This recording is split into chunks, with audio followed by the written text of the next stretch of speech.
In pharmaceutical manufacturing, even the air must meet strict standards.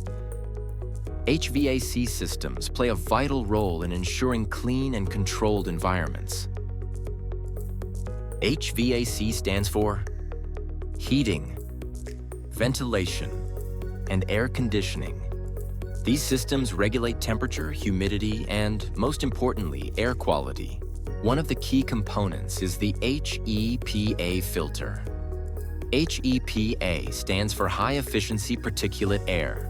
These filters can trap 99.97% of airborne particles as small as 0.3 microns. In pharmaceutical settings, HEPA filters are used to purify air inside clean rooms, preventing dust, microbes, and other contaminants from entering critical production areas. Pressure differences maintain clean zones by ensuring that air always flows from cleaner to less clean areas.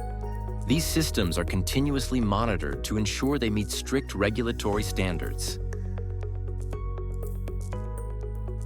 Clean air supports clean products. Stay tuned to know more about the pharma industry.